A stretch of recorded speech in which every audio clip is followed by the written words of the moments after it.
Magandang umaga mga kabrad. On the way tayo ngayon sa Taguig para magbayad ng real property tax doon. Ito ang maganda magbayad kasi pag November hanggang December 6, 20% ang off sa sa tax. Yun ang magandang ng government. What I mean ay yung diskwento nila pag maaga ka nagbabayad. So babayaran natin ay yung tax ng 2024, pero ngayon tayo magbabayad November ng 2023, 20% discount. Malaking bagay na rin yun.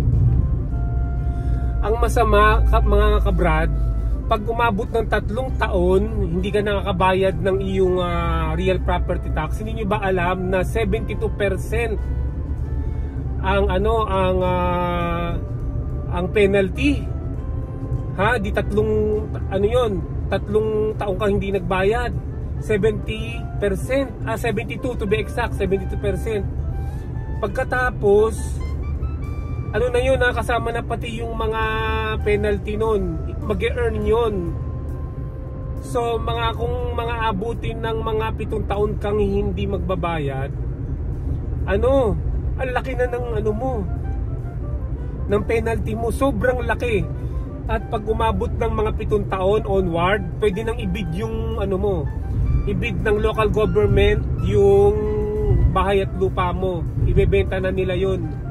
Meron silang karapatan doon kahit na wala sa kanila ang land title mo. Ganun talaga ang patakaran. So samahan nyo kami ni Commander, pupunta kami sa Taguig. Okay, kita-kita tayo doon.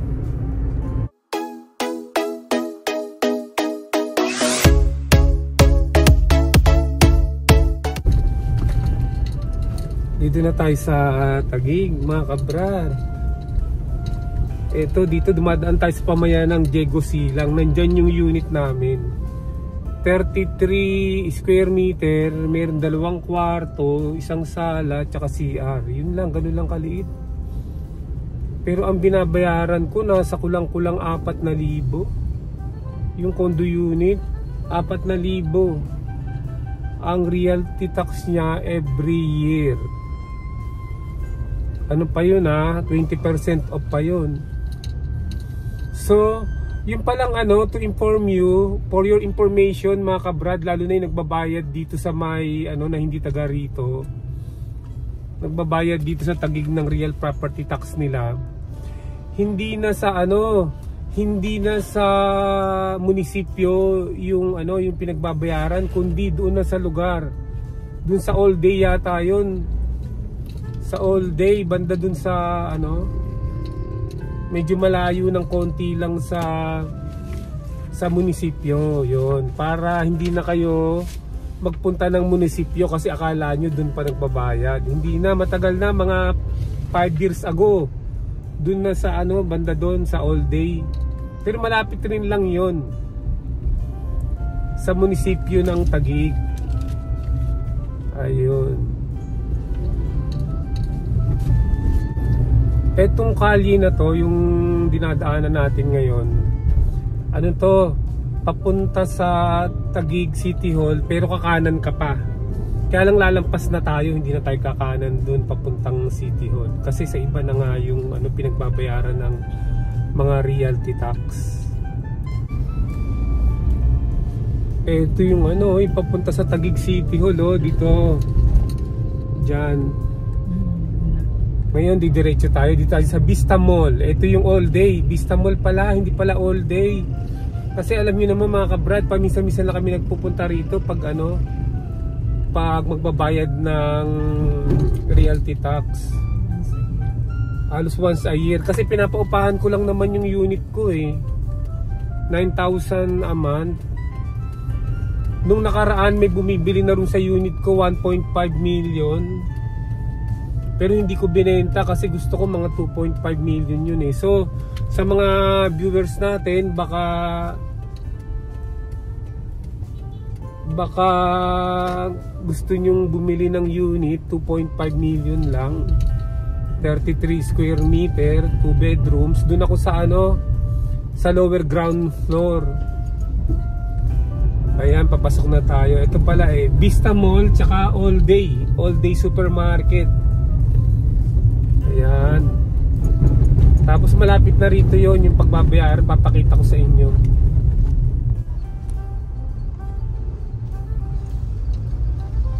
Ayan, papasok tayo dito sa ilalim ng All Day Supermarket.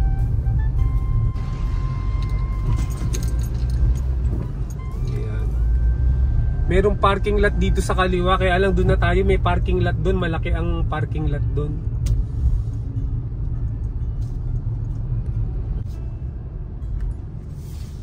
Itong All Day at Vista Mall, ano yan pag-aari ni Villar Ito Camellia Homes dito sa kaliwa. Kay Villar.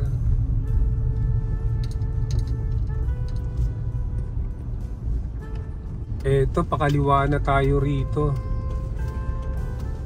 Pakaliwa na. Sa parking lot nila dito banda yung pagbabayaran ng realty tax. Ayan kuha muna tayo ng ticket. Boss, dito pa rin nagbabayad ng real property tax? Ha? Hindi, dito yun binalik ba? Binalik. Dati rito, last year di doon uli sa City Hall. Yung bago sir. Yung katabi ng Grace Mall, yung napuntang BCD. Ay bago na, hindi na mismo rin sa may sa City Hall, hindi na sa City Hall mismo? Sa bago, yung bagong building. Naku, hindi ko pa alam yan Doon daw sa Grace Mall. Lagi na lang nilang iniiba.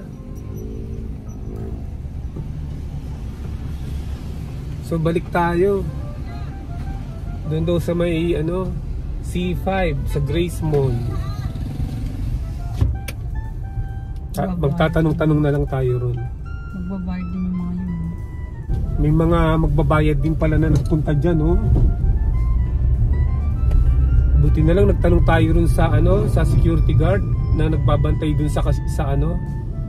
sa toll, ba to? Yung sa may bayaran ng parking lot. Entrance ng parking lot. So, labas na naman tayo rito sa All Day. Balik tayo sa C5. Ganun pala mga kabrad, kasi nagpapagawa pala sila ng ng bagong City Hall ng Taguig. Kaya nilipat muna rito, mga ilang taon din dito sa lugar na to. Ngayon nagawa na raw yung bagong City Hall ng Taguig dun daw sa Grace. Ano ba yan? Parang Grace Mall. Dun sa C5. So pupunta tayo ron. So for the information ng mga hindi na rito sa dati yung pinagbabayaran. Para hindi na kayo pumunta rito, masasayang lang yung time ninyo. Doon na raw sa bagong City Hall na nasa malapit sa Grace Mall along C5. Ayan. Eto na dito na tayo sa sa Taguig City Hall ayan Ayan na, dito na tayo sa Taguig City Hall. Papasok na tayo.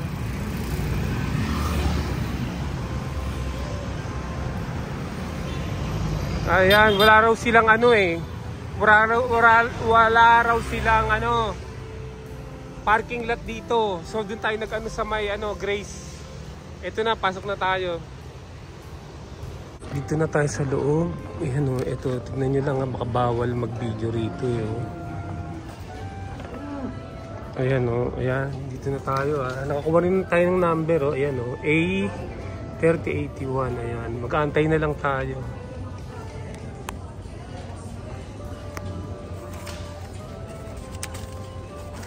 Ito yung binayaran ko nun Ito 3,465 yan. Less na yung 20% discount yan. Ito yung binabayaran ko yearly sa sa monthly dues. Inabot ng 1,200 250 sa loob ng isang taon. Ayan. Ayun, tinawag na tayo. Tinawag na tayo. Ang bilis lang. Hindi tayo matatapos ngayon.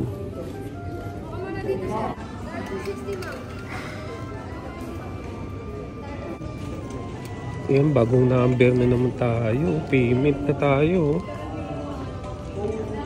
Ayan, bagong number. Pero na ano na-assess na. Meron na tayong papers para sa assessment. Ihi muna tayo, ihi. Sa yung CR, Brad. Ayun ang CR. Mga ka-Brad, hindi pala dito yung yung bagong hindi pala dito yung bagong Taguig City Hall. Sabi nung cashier, raw to? Hindi pa raw permanente to. Andun pa lang sa lilipat pa raw sila sa bago. Ma'am, pwede magtanong? Nagpapagawa ba ng bagong City Hall ang Taguig? Ito po yun. Bagong City Hall na ba to? Opo. Pero dito rin sabi kasi nung pinagtanong ako, lilipat na naman daw sila. Ito po yung bagong City Hall. Oo, ngayon po. Ito po yung bagong City Hall. Ang luma po is doon sa main. Sa Oo, Tutukan. hindi na po lilipat tong pinagbabayaran ng real property tax, hindi na. Ano po lilipat? Ba't sabi mo lilipat pa rin daw sila? At sa... Baka dito rin lang, within this premises lang, pero hindi na dyan. Saan po sa lilipat, sir? Sabi niya lilipat. Sabi ko ba kasi nagpunta kami ron, sabi ko, wala na ron, dito na pala. Dito na po. So dito na po ito, hindi na alis, sabi. Dito na po, meron po doon sa Oo. SM Aura. Pagbabayaran. Ang babayaran po. Sa SM Aura po, meron po din. Pero ito na po yung City Hall. Ito na po pala yung City Ito po Hall. yung City Hall na bago. Oo, City Hall na bago to. Kaya lang, sabi po kasi nung nagbabantay sa real property tax, lilipat pa raw sila ng pwesto. Saan hindi ba ito? Hindi niya sinabi. Ito na po yung bagong City Hall. Oo. At yung luma pong City Hall, doon po sa main po Yung sa yun. pagbabayaran ng real property tax lang naman ang sinasabi na lilipat pa raw sila. Baka yun lang yung real property tax, lilipat lang sa pwesto, hindi dito rin. Ganun pala yun, ganun. Thank you po Ganun pala, yung pwesto na to, lilipat pa sila kasi bago lang to eh. Pero dito na pala yung Taguig City Hall mismo. So yun mga kabrad yun ang hindi pala aalis uli dito na lilipat sa malayo. Baka lilipat lang sa ibang parte nitong Pero dito pa rin itong pinagbabayaran ng real property tax. Ayan. So nagwe-wait pa lang kami. Payment na ako mga kabrad. Payment na kami ni Commander.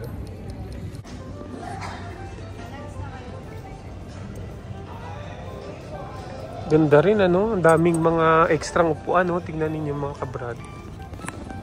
Tingnan niyo, ang daming extrang upuan waiting chair para sa mga nag-aantay yan. Yan. Ito po 39. Pwede pong magbayad sa Pwede pong magbayad sa GCash. Sige, meron pa naman cash. Oo.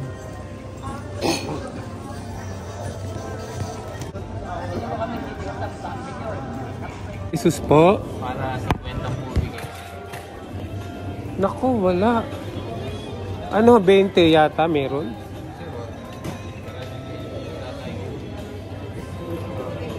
$20 po, sir. Wala tayong 6 pesos.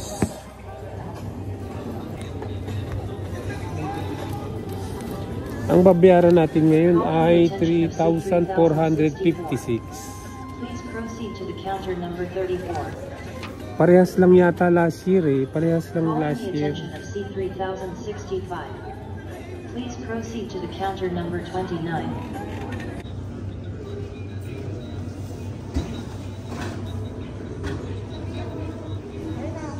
Calling the attention of A4065. Please proceed to...